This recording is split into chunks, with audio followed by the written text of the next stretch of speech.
Barchaga assalomu alaykum. Navbatdagi darsimizda sizlar bilan ko'rishib turganimdan xursandman.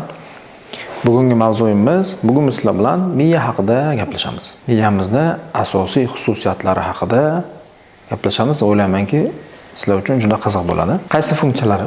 Miyamizni xoslari juda ham ko'p. Hamma organ, bizni organizmimizdagi organlarni boshqaruvchi eng asosiy organ bu, bilamiz, miyamiz hisoblanadi. Qisqacha bugun tanishib o'tadigan xususiyatlari.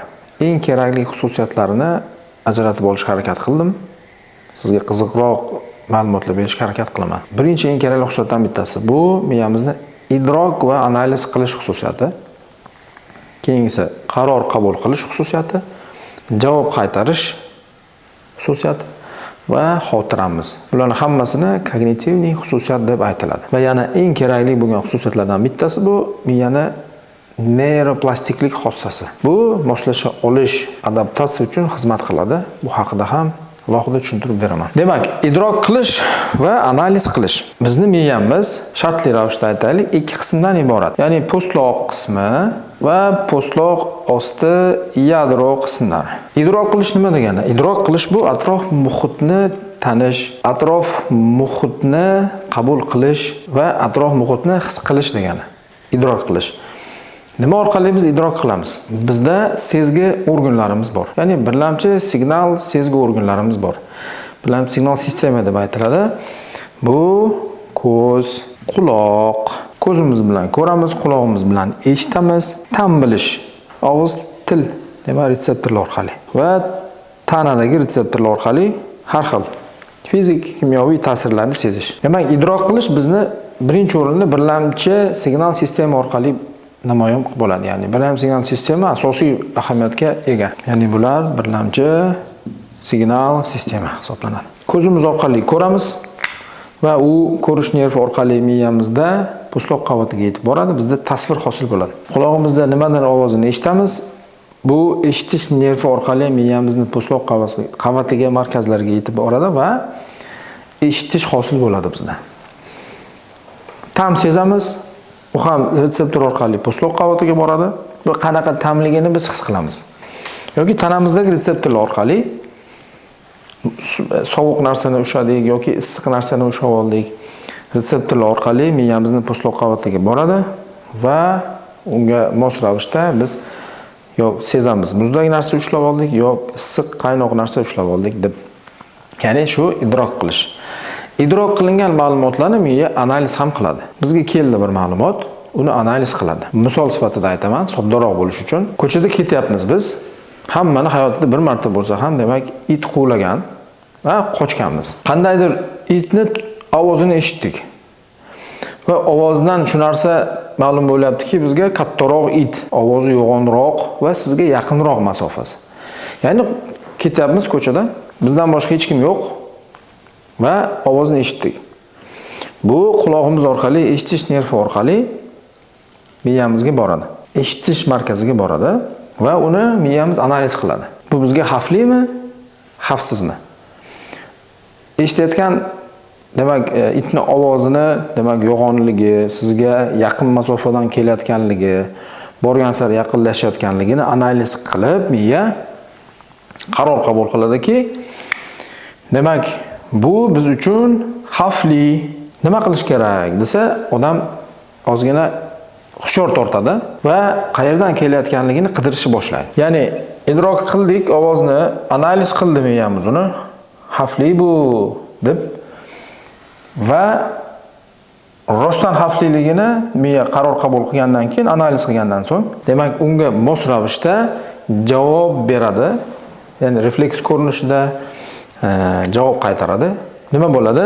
Demak, xavfli deb topgandan so'ng miyamiz javob beruvchi organga, ya'ni impulslarni uzatishni boshlaydi. Birinchidan, xavfli vaziyatga bizni tayyorlab olish uchun demak, signal ketadiki, buyrak usti bezimizga. Buyrak deb qabul qilsak buni, buyrak usti bezimizda demak, signal ketadi. Bu yoqdan qon tomirimizga buyrak usti bezdan adrenalin degan gormonimiz ishlab chiqaradi. Adrenalin qonga quyiladi.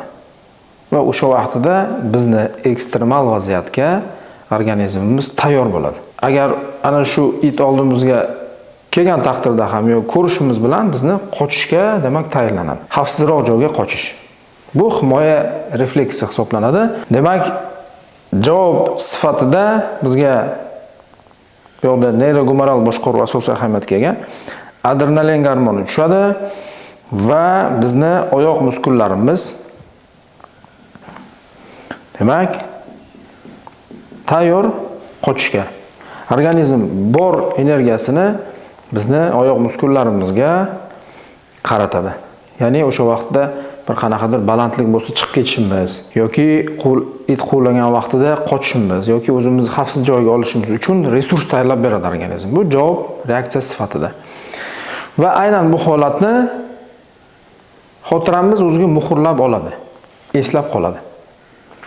Emotsiyaga bog'liq bo'lgani uchun miyamizdagi ya'ni chuqur yadrolar qatoriga kiruvchi amigdala deb nomlanuvchi, demak, yadro eslab qoladi buni. Atrofdagi voqeliklarga emotsionallik tus berish uchun ahamiyati katta bu yadroyimiz. Bu haqida yana gaplashamiz. Hozir e'tibor beradigan moment shunday iboratki, eslab qoladi. Aynan keyingi safar yana o'sha yo'ldan o'tayotgan vaqtingizda, o'sha ko'chadan o'sha vaqtda o'tayotgan vaqtingizda sizga eslatadi. Hushyorroq bo'l, atrofda nima bor? It bor. O'tgan safar quvlagan, maza qilib qochganmiz yoki qayergadir devorga chiqqanmiz yoki daraxtga chiqib qolganmiz. Eslab qoladi va keyingi safar albatta sizni ogohlantiradi. Mana shu tartibda miyamiz ishlaydi. Bu birlamchi signal sistemani qabul qildik, analiz qildik, xavfli deb qaror qabul qildik va unga javob reaksiya sifatida nimadir xulq-atvorimizda, demak, o'zgarish bo'ldi, qochdik, chiqib oldik va hokazo. Bu yerda gumoralniy xossi shundan iboratki, o'sha vaqtda biz buyrak usti bezimizdan adrenalin degan gormon tushadi qonimizga. Qon tomirlarini toraytiradi, pulsni sonini oshirib beradi, davleniyani oshirib beradi. Bizni xavfsiz joygacha yetib olishimiz uchun bor resursini qaratadi ma'lum bir vaqtga. Va qisqa muddatlar ichida bu adrenalin gormoni parchalanib ketadi. Biz xavfsiz joyga o'tib bo'lganimizdan keyin bir xil paytda o'ylab qolamiz. Rostdan shu tepalikka o'zim chiqib oldimmi? Rostdan shuncha joy yugurdimmi?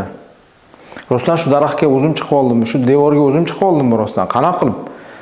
Qo'rqmagan vaqtingizda o'ylab qolasiz. Chiqa olaymanmi, yo'qmi yo'qqa deb.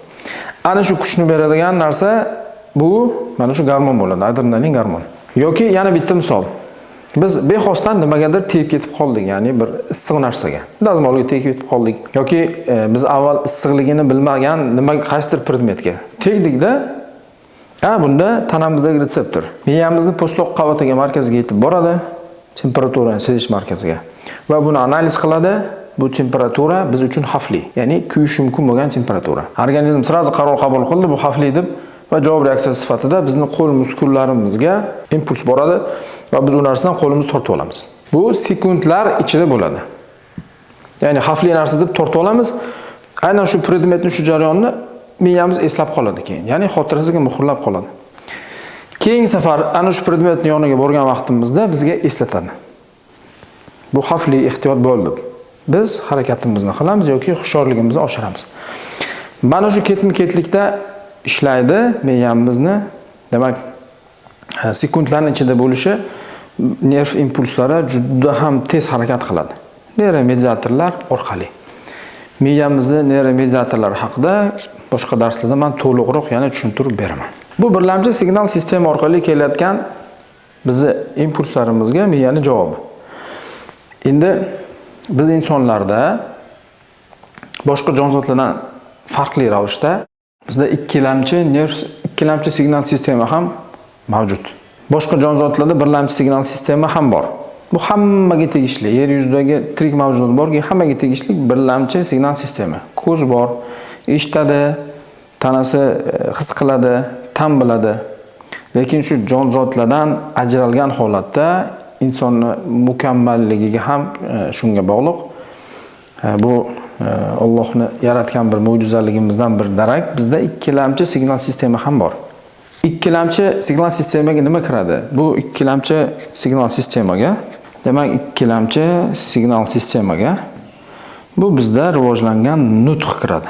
Bu nutq orqali bizda fikrlar paydo bo'ladi. Birlamchi signal sistema ta'sir qildi miyaga. Javob oldik. Xavfsiz joyga o'tdik yoki nimagadir xulosa chiqardik, bizga yangi bilim hosil bo'ldi. Ikkilamchi signal sistemamiz ham xuddi birlamchi signal sistemaga o'xshagan. Ko'zimiz ko'rib, qo'limiz nimanidir his qilganga o'xshagan impuls beradi, ya'ni miyamizga doimiy nutq orqali kim bilandir suhbatlashgan vaqtimizda xulosamizni miyamiz yetib boradi. Biz unga nutq, ya'ni so'zlashuv oqibatida olgan xulosalarimizni miyamiz analiz qiladi. Xavfli bo'lsa, xulosa chiqaradi va shunga mos ravishda bizning harakatimiz ta'minlab beradi. Ta'sir qilish mexanizmi bir xil. Bu juda ham bizni aynan demak insoniyatni shu sivilizatsiyasiga shu vaqtgacha demak yetib kelishi uchun xizmat qilgan va jamiyatning rivojlanishi uchun xizmat qilgan bir omil. Bizning ikkilamchi signal sistemamiz, ya'ni nutqimiz. Va nutq orqali odam nima qiladi? Fikrlaydi, tafakkur qiladi. Jonzotlarda, hayvonlarda unaqa emas. Ularda oddiy refleks ko'rinishda javob qaytaradi. Ya'ni ularda fikrlash, tafakkur rivojlanmagan. Sababi ularda nutq yo'q. Bizda bo'lgani uchun nutqimiz, bu funksiyalarimiz juda ham yaxshi rivojlangan, ya'ni kognitivniy xususiyatlarimiz juda ham yaxshi rivojlangan bo'ladi. Demak, bizga shuning uchun atrofimizda bir safar ko'rdik, nimadir xavfli. Eslab qoldi miyamizda, o'sha vaqtda eslatadi. Va yana bir narsa borki, biz hatto xavfli narsani fikrlagan vaqtimizda ham organizmimiz shu narsaga reaksiya qiladi. Yoki nimanidir biz o'zimiz fikrlasak, o'zimiz xayolimizda o'ylasak ham organizmimiz unga reaksiya qiladi. Bu real holatmi? Siz o'ylayapsizmi? Bu xavfli holat haqiqatan bormi oldingizda? Miyaga uni asosan qizig'i yo'q. Miyaga qiziq shuki, siz fikrladingizmi, ana shuni haqiqatan bor deb o'ylaydi. Bunga bitta misol. Ko'z oldimizga hammamiz limonni keltiramiz va bu limonni ko'zimizni yumib, xayolimizda bir tasavvur qilaylikda, ikkiga bo'lamiz, pichoqni kesamiz. Ta'mi biz kesayotgan vaqtimizda ham, bir hididan ham biz bilamiz, ta'mini eslab qo'yganimiz uchun. Va oldimizda limon yo'q, tasavvur qilganimizda bizda so'lak bezlarimizdan demak so'lak ishlab chiqariladi. Lekin limon yo'q. Nimaga desa, biz o'shani o'yladik. O'shani biz ya'ni ongimizga keltirdik. Limon qanaqa bo'lishini juda yaxshi bilamiz, nordon bo'lishini va iste'mol qilgan vaqtida odamda qanaqadir bir o'ziga xos sezgi bo'lishini, kimgadir yoqimli, yoqadi, kimgadir yoqmaydi va o'shanga mos ravishda bizning organizm reaksiya qiladi. Xuddi shunaqa. Nima uchun buni tushuntiraman? Chunki nevrotik buzilishlarda vahimani bo'lishi, qo'rquvni bo'lishi har doim ham real vaziyatda bo'lavermaydi. Ya'ni organizmga xavf bo'lgan vaqtida siz reaksiya qilishingiz to'g'ri. Kimdir qo'ylayapti, qochishingiz to'g'ri. Qanaqadir notinch joyga tushib qoldingiz. U yoqdan qochib ketishingiz to'g'ri. Lekin o'sha narsani o'ylagan vaqtingizda ham organizm shunaqa reaksiya qilgan vaqtida ko'pincha o'sha nevrotik buzilishlar kelib chiqadi. Masalan, panikka ataka. Real holatda hech qanday xavf yo'q, lekin u xayolida xavf bor deb o'ylaydi. O'lib qolaman deb o'ylaydi, o'zim tashlab yuboraman deb o'ylaydi. Fikr yetarli bo'ladi o'sha yerdan qochib chiqib ketishiga. Ya'ni bu ikkilamchi signal sistemamizga bog'liq. Aynan mana shu ko'rinishida biz idrok qilamiz, atrof muhitni, holatimizni analiz qiladi miya va qaror qabul qiladi. Bu xavfli, bu xavfsiz, bu foydali, bu foydasiz va javob qaytaradi. Mana shu qarorga qarab. Bu javob qaytarishi turli xil ko'rinishda bo'ladi. Demak, va bu narsani albatta eslab qoladi. Shu darajada eslab qoladiki, miya agar bir voqelik bo'lsa, ana shu vaqt qanaqa edi, atrofingizda kim bor edi, quyoshlimidi, yomg'irli kunmidi, siz qanaqa kiyib olgandingiz shu kuni, yoki yoningizda aynan o'shani eslab turadigan nimadir predmet bormidi, shu darajada eslab qoladi. Va buni xohlagan vaqtda, ana shu muhitga yana qaytib tushgan vaqtingizda, shuni eslagan vaqtingizda ana shu hissiyotni bera oladi. Demak, bu xotiraga bog'liq xususiyat. Keyin yana eng asosiy xususiyatlarimizdan bittasi miyani juda ham muhim xususiyatlaridan bittasi. Bu nerv tizimini nevroplastiklik xususiyati. Bu nima degani? Bu miyani moslasha olish qobiliyati degani. Biz bilamiz, nerv tizimi nerv hujayralaridan, ya'ni neyronlardan tashkil topgan. Neyron va neyrogliya yordamchi hujayralari bordan tashkil topgan. Neyronlar o'zaro bir-biri bilan, ya'ni o'siqlari, ya'ni neyrositlar orqali bir-biri bilan, demak, doimiy ravishda axborot almashinib turadi. Neyrositlar haqida juda ham ko'p qiziqarli ma'lumotlar bor. Aynan miyani ishlash xossasi va miyani demak, bu miyani bajaradigan funksiyalarni demak takrorlay olmasligini birorta sistemani asosiy sababi neyrositlarning murakkabligi. Bunda qanaqa bir-biri bilan aloqa qiladi? Neyron hujayralari deb tasavvur qilsak, mana shu nerv hujayralari bir-biri bilan demak akson deydi, o'simtasi bilan bir-biri bilan bog'lanadi. Doimiy aloqada turadi bir-biri bilan. Nevroplastiklik xususiyati shundan iboratki, agar siz til o'rganmoqchisiz, ma'lum bir qisqa vaqt davomida o'rganishingiz kerak. Sizga 3 oy vaqt berildi, 6 oy vaqt berildi, yo imtihon topshirishingiz kerak yoki bir qaysidir davlatga ketishingiz kerak, yo sayohatga borishingiz kerak. Qisqa vaqt davomida siz aynan ana shu ish bilan niyatingizni qilib, doimiy shug'ullangan vaqtingizda sizni til o'rganishingizga javob beradigan miyani qismini hajmi kengayadi. Va o'sha yerdagi hujayralar, eslab qolish uchun javob beradigan hujayralar oldin bir-biri bilan bitta o'siqcha orqali birikkan bo'lsa, ana endi o'siqlar sonini ko'paytiradi. Bir-biri bilan mustahkam bog'lanishni harakatini qiladi. Bu bizga nima beradi? Bu hujayralarni hajm jihatdan kengayishi, neyrositlarini mustahkamlashi va o'siqlar bilan bir-biri bilan mukammal demak uzviy demak bog'liqligi kuchayadi. Ya'ni biz tezroq til o'rganishimiz uchun miya o'zini o'zgartirish boshlaydi. Aynan shunga e'tibor berganimiz uchun. Yoki yana bir misol, miyani patologiyalariga kiradigan insult. Biz ko'p ko'rganmiz yaqinlarimizda, hayotimiz davomida kimdir insult bo'lib, bir qo'li, bir oyog'i ishlamay qolibdi degan gaplarni ko'p eshitamiz yoki o'zimiz ko'ramiz. Agar insultdan keyin reabilitatsiyani to'g'ri qilinsa, to'g'ri davo muolajalari olib borilsa, keyinchalik qo'li, oyog'i ishlashni boshlaydi inson. Bu ham nevroplastiklik xususiyati borligi uchun bo'ladi. Ya'ni insultda bilamiz, ma'lum bir guruh neyronlar o'z ish faoliyatini to'xtatadi. To'xtatgan neyronlarning funksiyasi tiklanmaydi qaytib. Ya'ni o'lgan neyron hujayralari hech qachon qayta tiklanmaydi. Lekin aynan mana shu nobud bo'lgan nerv hujayralarining vazifasini boshqa nerv hujayralar o'zini bo'yniga oladi. Ya'ni insult reabilitatsiya to'g'ri qilinsa, sekin qo'l oyog'i ishlamagan qo'l oyoqlar ishlashni boshlashini va qachonlardir bu odamda umuman insult bo'lganiga ishonmaysiz. Reabilitatsiyasi yaxshi qilingan vaqtda sizga menga o'xshab bemalol mustaqil yurishi, turishi, qo'lini ishlatishi mumkin.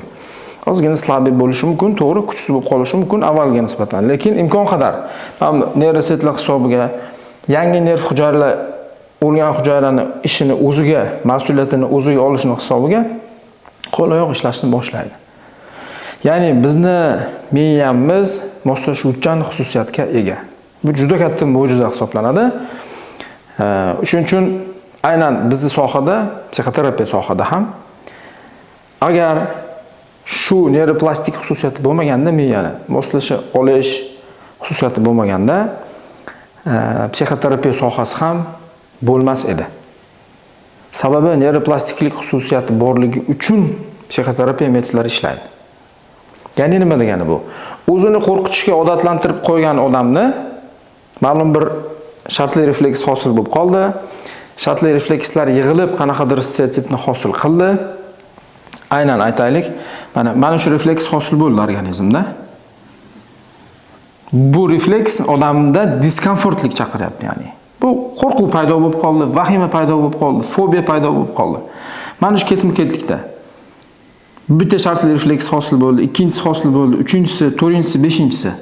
Buni birgalikda dinamik stereotip deb aytiladi. Ya'ni shartli reflekslarning yig'indisi, kompleksi bu dinamik stereotip. Ya'ni bizda masalan panический ataka tushuntirib beraman. Panический ataka hosil bo'ldi. Ko'chada ketayotdi bir kishi ma'lum bir vaqtda birdan o'zida diskomfort his qildi. O'ziga quloq solishni boshladi, qarasa yuragi o'ynayapti, qarasa terlayapti, qiziyapti-da va birdan xayoliga hozir o'zimni tashlab o'lib qolsamchi degan fikr kelib qoldi-da va odamda panika boshlanadi. Hali aytib o'tgan adrenalin tushadi. Biz fikrladik xolos. Hozir o'lib qolsamchi deb fikrladik. Bu fikrga javoban xavfli deb o'yladi organizm. Boya aytib o'tdim. Fikr o'zi yetarli miyani reaksiya qilishiga. Aynan atrofda xavf bo'lishi shart emas. Fikrladik, o'lib qolaman deb o'yladi. Chunki qarasa yuragi o'ynayapti-da, avval his qilmagan buni, bilmagan, tushunmagan. O'sha kuni qanaqadir bir charchagandir, asabiylashgandir, o'sha kuni ortiqcha ovqat yeb o'rgandir. Bir 3-4 kun uxlamagandir, nagruzka tushgandir miyasiga. Yoki qanaqadir nimadir qabul qilgandir, yuragini tezroq urishga majbur qilgan. Bu bo'ladi praktikada bir xil payt o'sha qandaydir psixoaktiv moddalarni qabul qilgan insonlarda tahkarga chaqiradi. Odam o'zi tushunmay qoladi vaziyatni. Natijada birinchi xayolga keladigan narsangiz menga nimadir bo'ladi.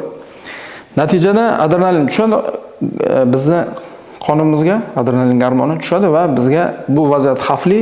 Ana endi sen o'zingni qutqar deydi. Panический atakam tushuntirib bergan vaqtimda bundan ham mukammal qilib tushuntirib beraman. Ya'ni bizda hosil bo'ldi mana panический atakada aytaylik, taxminan aytaylik 1 2 3 4 5 6 ta hujayra demak panический atakamiz uchun xizmat qilishni boshladi. Ana endi biz psixoterapiyada buni davolash uchun, uni ekspozitsiyaga qo'yish uchun biz mana shu stereotipni o'zgartirishimiz mumkin. Qanday qilib o'zgartirishimiz mumkin? Biz mana shu yo'llarni mustahkam bo'lgan yo'llarni, o'siqchalarni kamaytirish yo'li bilan aynan shu dinamik stereotipni boshqacha ko'rinishga olib kelishimiz mumkin. Ya'ni miyani imkoni bor. Bu bog'larni uzib, aytaylik mana. Bu tuzilmani, ya'ni aynan bu bog'liqlikni uzib boshqa hosil qilishimiz mumkin, boshqa yo'l. Ya'ni aynan psixoterapiyada kerak bo'ladigan mexanizm ham shu. Qo'rqishni odatlantirib qo'yganlar bor odamlar o'ziga nisbatan. O'zida qayerdandir qochib ketishni odatlantirib qo'ygan insonlar bor. Doimiy ravishda negativni nimadir o'ylab yurishni odatlantirib qo'ygan insonlar bor. Odatlarimizni o'zgartirish imkoni bormi? Bor. Qaysi yo'l bilan o'zgartiramiz? Neyroplastiklik xususiyatdan foydalanib o'zgartiramiz. Shuning uchun men o'zgarmayman, men tuzalmasam kerak, meni hech kim o'zgartira olmaydi degan insonlarda bu o'zini fikri xolos. Lekin meditsina nuqtai nazaridan, neyrofiziologiya nuqtai nazaridan, ilm nazaridan demak o'zgartirish mumkin. Yomon odatlarni o'zgartirish mumkin. Qo'rqoq bo'lib qolgan odamni qo'rqovini o'zgartirish mumkin. Конечно, psixoterapiya orqali. Aynan mana shu bog'larni, mana shu tuzilmalarni, mana shu hosil qilgan shartli reflekslarni buzish hisobiga ustidan yangi sog'lom refleks yozish, bu aynan mana shu moslashish neyroplastik xususiyatiga bog'liq jarayon, bog'liq proses hisoblanadi. Ya'ni biz uchun juda ham muhim xususiyat. Demak, bugun men sizlarga tushuntirishim kerak bo'lgan miyaning eng kerakli xususiyatlari shulardan iborat. Bugungi mavzuimiz, bugungi bergan ma'lumotlarim sizlarga foydali va manfaatli bo'ladi degan umiddaman. Keyingi darsda ko'rishguncha xayr.